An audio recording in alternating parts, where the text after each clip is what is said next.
Good afternoon. This is a picture of the ING Relisar and then Voya building in Minneapolis, where I worked from 1997 to 2003. Actually, I worked across the street, but a couple other pictures. Um, Tunnel on Highway 61 near Lake Superior, north of Duluth. And there's the Nanny Boujou Resort. And just wanted to show a couple things from the repeal of Don't Ask, Don't Tell back in Washington in December 10th, 2010. And that's another one. And want to continue with my story of how I wrote the book and how I got involved with the repeal of Don't Ask, Don't Tell. And so let's have at it. 2 minutes, 2 hours and 32 minutes and 32 seconds. 2 hours, 32 minutes and 15 seconds. You have to get this through.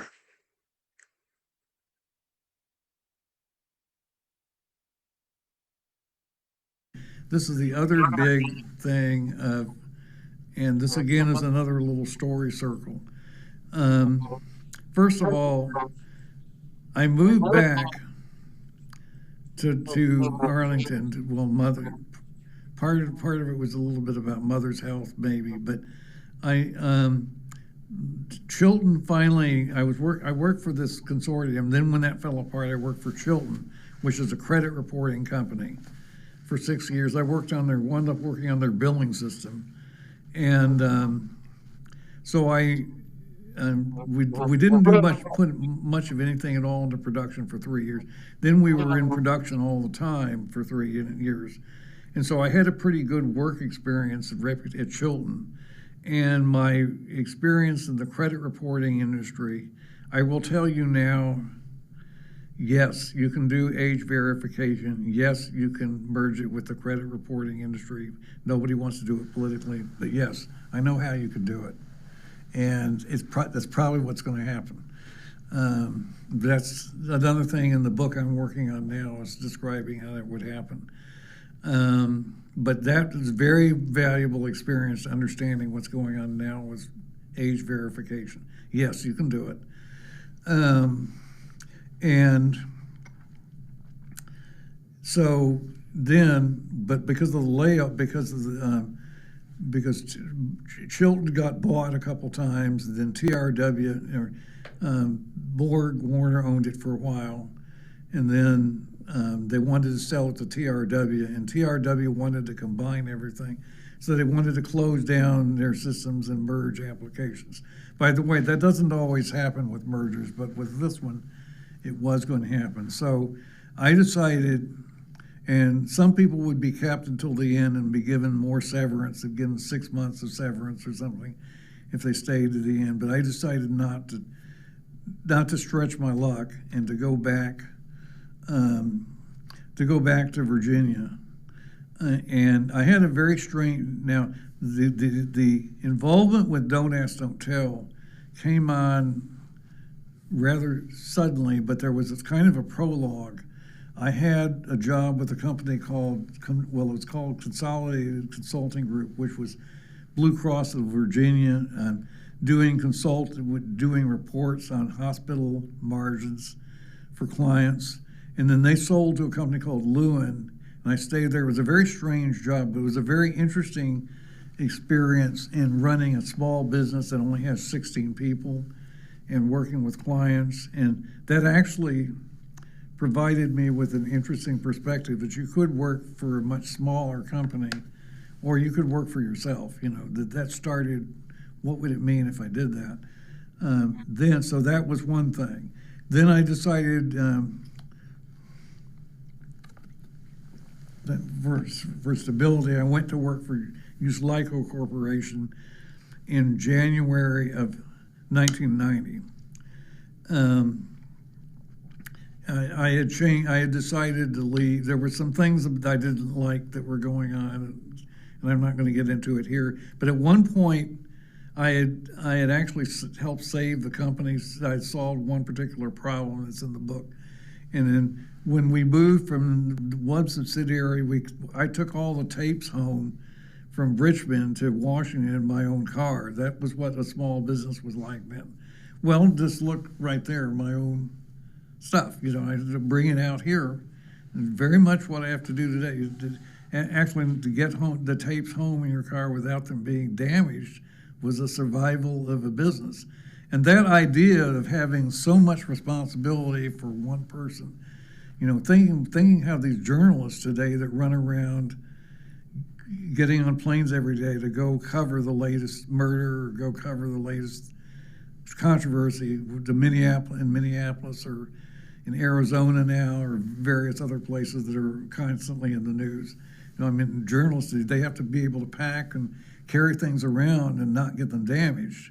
And in cold weather and a storm like this and everything, for this trip, that was suddenly a concern with the weather, that, you know, with the storm. But that's one thing, just learning how to manage your own gear and everything. But then I went back to a regular company, which USLICO was United Services Life Insurance, and it owned several other subsidiaries, Bankers Security Life, United Olympic Life, and then Provident Life, which was in Bismarck.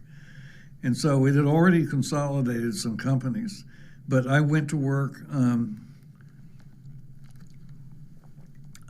pretty soon I was working on the billing system there, on consolidating the reporting of the billing system.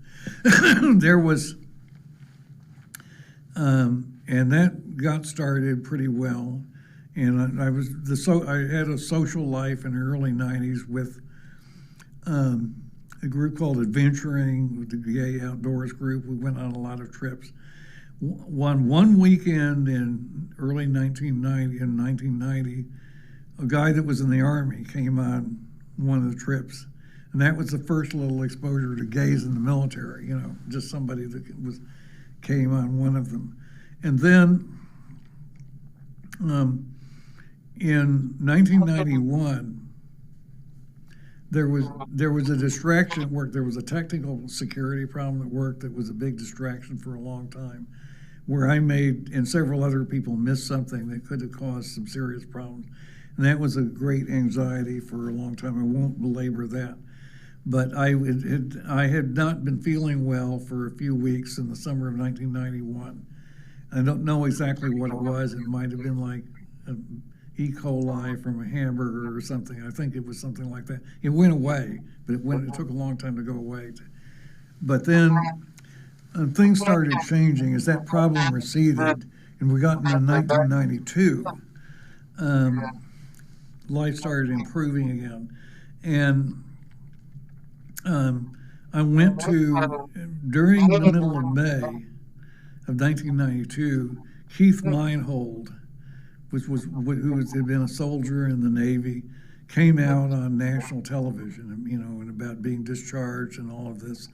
And that caught my attention. And then I went away. I went on a weekend trip just flew to Chicago. Again, it was very easy to travel, and I flew to Chicago from Washington and drove up through Milwaukee. And it just struck me that this was going to be a big issue. Thinking about this driving around eastern Wisconsin, driving to Green and back to Chicago and everything, it struck me that weekend in the Midwest that this is going to become an issue very quickly, and it did. Then I bought Joe Steffen's book. Joe Steffen was the Naval Academy student who would have graduated third in his class and would have in 1987, but he came out after a couple of accidental events where he thought he was suddenly exposed, so he came out as gay. And he had spent a summer on a submarine with no incidents in the intimate quarters at all. You know, I thought that was quite remarkable. Now, there are things that can help. He was also good at chess. He was the best chess player on the submarine. So that sort of made it easy to have a good social reputation, I think. on the submarine. So I bought his book and I read it overnight in the fall of 1992, and then the election, the economy wasn't real good, and Bill Clinton won the election because George Bush sort of blew the economy a little bit after the end of the Persian Gulf War. I think the Persian Gulf War probably helped set up gays in the military as an issue. That helped draw attention to the military. And so Clinton had promised to end the ban. And so the second day of his term, he proposed ending the ban on gays in the military. And then there was a lot of flack, mostly about that there's no privacy in the barracks. Sam Nunn and Charles Moskos, remember, made a big deal about that. And now we're into 1993, and I have this copy of, I've read this book by Joe Steffen and everything, and I'm starting to think about it. But I'm also working for a company, which, although I was working on a different application, the bankers, the original basis of the company was life insurance for military officers. It's another company now. USAA is the best known. This is another company. USAA is much bigger, I think, than as far as the military market than this was, but it was still significant, and it was beginning to sound like a contradiction. Could that be a problem? And so then the pastor at First Baptist Church in the city of Washington then was Everett Goodwin, and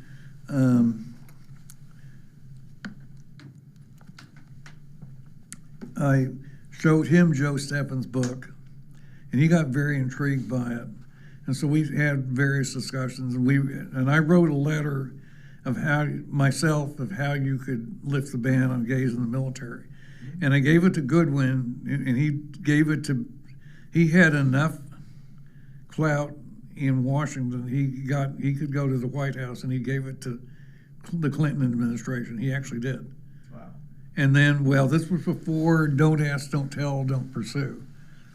Now, I might have been able to, maybe I didn't get credit for the don't pursue part, because that's basically what I said in the letter, the White House letter. So then, how things went along. They finally they passed Don't Ask, Don't Tell as a law as part of the Defense Appropriations Act in 1993. Then in 1994, they put the actual procedure into the regulations formally. But they said they would not investigate just rumors of saying they would only when there was conduct, is what they said. But then a statement was conduct was the problem. You couldn't openly say you were gay. You couldn't be openly gay. And you couldn't say that you were you probably couldn't say that you were a latent homosexual, because that would imply disturbing the comfort of other people, just like in a dorm. And you felt, yes. Yeah, that was exactly the argument. It was exactly the argument. So I started milling this over, and 1993, the end of 1993, I also hear rumors that USLICO might get bought. I hear rumors underground. Don't know who. I hope it's not USAA. I thought it might be, but and those rumors persist. And I went to Charlotte. I went to Charlotte for a week. I'd met some interesting people that I wanted to see again in North Carolina. I went to North Carolina a couple times. And then I went on a vacation to Colorado in August of 1994. And also, at that time, I was a member of Gays and Lesbians for Individual Liberty. And I had written one article about Don't Ask, Don't Tell and individual liberties, and it had been published in print and handled out in Lambda Rising bookstores and stuff like that, the newsletter, which used to be a gay bookstore. And then in 1994, also at this time, one of the guys the son of one of the people one of the Marine colonels who wanted to keep the band, had a radio show, a call-in show, and he talked a lot about the band on Sunday nights. He had a regular show on Sunday nights that I often listened to, and this went on. And so in August of '94, I went on vacation. Flew to Denver, rented a car, went to a baseball game, the Rockies that night, in the old, but before they had their new stadium and everything, and then flew and then drove. I wanted to drive up to Sterling, Colorado, because that was the place where the rumors of cattle mutilations had been all the time. That was the reason I was going to look at. And so I went into a restaurant at noon and bought some film and so forth, went into a restaurant at noon and found a paper, found some magazine, or found some newspaper that, one of these cases of finding a random publication. And there was a story about a gay bashing in the military in North Carolina for no reason at all. It was just in this regular newspaper, small town newspaper, and I hadn't even heard of it. And I read the story while I was eating lunch in Sterling, Colorado. That was it. I was going to write a book. That was it. One lunch, one newspaper article. And so I spent the rest of the time driving around. I went to Wyoming and so forth, came back and came home. And then knowing what I was, and thinking about how I was going to do it. And September the 1st, we hear rumors that we're going to be bought. And then we find out on September the 12th that it's going to be Northwestern National Life in Minneapolis, Minnesota. Now, I was going to publish a second article about a review of Joe Steffen's book. Was the second article I was going to publish in the Quill. This sounds paranoid, but I waited until September the 12th, when the official announcement was made at work, and at that time we didn't have internet. We had email, but I didn't really have internet. I mailed the article on a disc. I put it on the mail the same day as the announcement. I didn't want to put something in the mail when I knew about a merger. I wanted to wait until a merger was announced before anybody could accuse me of knowing something. This sounds crazy, but that's what I was thinking then. So I waited till that day to mail it, that morning. I knew what they were going to announce, so I mailed it that morning for going to work. That's how fastidious I was. And then, and time went by. I finally approached them about the idea that might be better if you're going to move, if a lot of the operations are going to move to Minnesota, it might be better to be working for a company that is not connected directly to the military. And they sort of agreed. And I'd had a different assignment for a while in the payment system, but then when 1997 came, they were doing replications of their data to send the data to the new system. I need a little. Yeah, sure. Get you another one.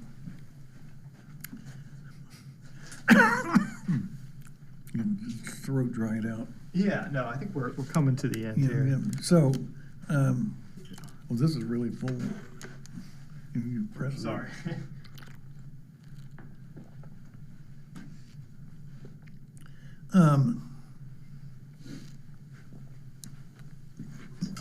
In 1997, we traveled 5 times to Minneapolis, so I got a chance to introduce myself. So then I got a job, a transfer, starting September 1st, 1997. Now, the book was formally published in a print run on July the 11th, 1997.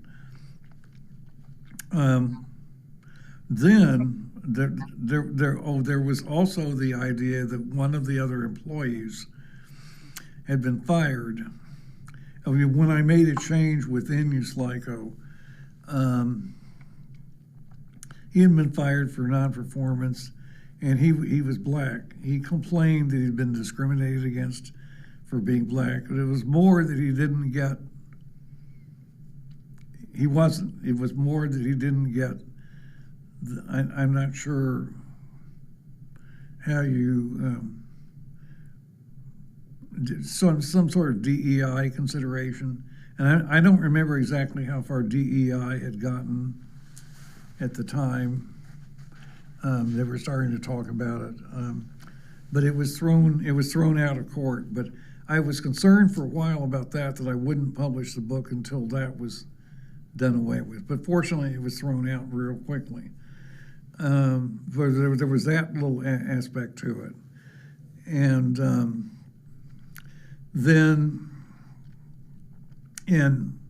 so once I was in Minneapolis, I was selling the first printing had about 400 copies. I didn't people. Okay, the video on March the 8th takes up where I left off there. Just wanted to mention a couple of other things. Memorial Day weekend of 1993, I drove down on Saturday to Norfolk and boarded the USS Sunfish for a tour of a submarine, and then of a couple of other ships in the Norfolk Harbor. But the submarine visit was very interesting. Got to see the quarters, how intimate they are. It was a nuclear submarine, and I actually played a chess game with one of the sailors and lost a speed game with the clock. That was kind of interesting. It was maybe lasted half an hour, and then the rest of the weekend I drove down into all the way to South Carolina, and saw an uncle who had served in World War II, I think D-Day. He was quite sympathetic to my wanting to take up this issue, and that might have even helped me get more inheritance from him later when he passed away in the mid-1990s. Mother took care of him. And then Mother had some heart problems.